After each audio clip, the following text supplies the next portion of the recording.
nako guys, meron na naman ako nakita na bagong loan application at ngayon ibabahagi ko kung anong meron dito at kung magkanong pwedeng ipaloan sa'yo. So excited ka na ba? Pero bago yun guys, gusto ko munang i-congratulate yung nanalo ng ating pa-cellphone giveaway. So yan, naka-flash na po sa ating screen. At hindi lang yan guys, dahil Monday ngayon, i-announce ko rin ngayon guys, yung ating 5 lucky winners. Bukod sa pa-cellphone, meron din tayong weekly GCash giveaway. So kung ikaw ay bago sa aking YouTube channel at hindi ka pa po nakasubscribe, nako, i-click mo na yung subscribe button, i-like mo yung video na to at mag-comment ka na dyan sa baba para makasali ka sa ating pa-cellphone giveaway and then sa weekly GCash giveaway natin. At nagpapasalamat rin po ako sa lahat ng naka-attend dun sa ating live, sa ating mga solid supporters dyan. So maraming salamat sa inyo guys. So keep on supporting me para mas marami pa tayong pa-weekly GCash giveaway and then sa pa-live natin, no?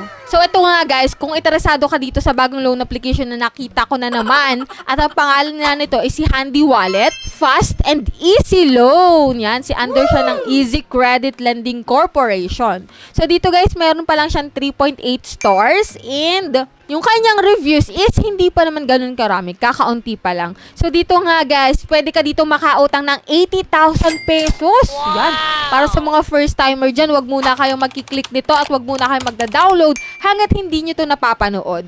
So let's get to the topic na agad guys.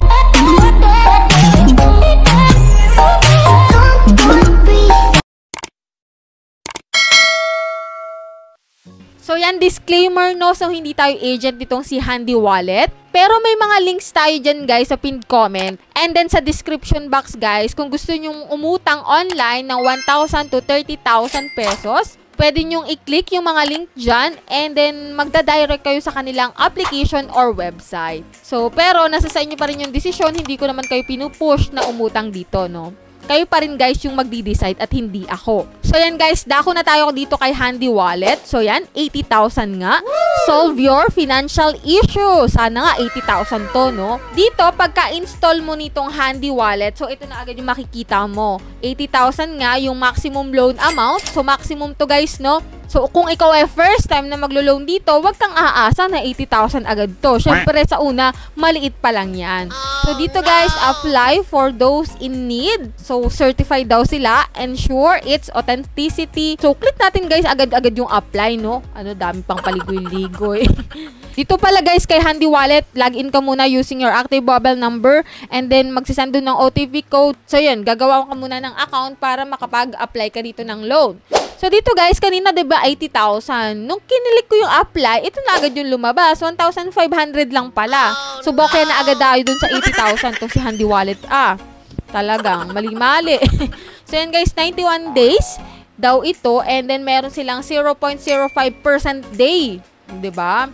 Per day yon yung interest. So, di ba pag hindi ka manonood ng mga ganitong reviews, hindi mo agad-agad malalaman kung magkano ba talaga yung pwedeng ipaloan nila sa'yo. Katulad nga ngayon, 1.5 na lang yung natira dun sa 80,000. Kaloka tong si Handy Wallet, no? So, dito, kung interested ka pa rin na malaman kung magkano ba talaga yung marireceive mo dito sa 1.5, keep on watching guys, no?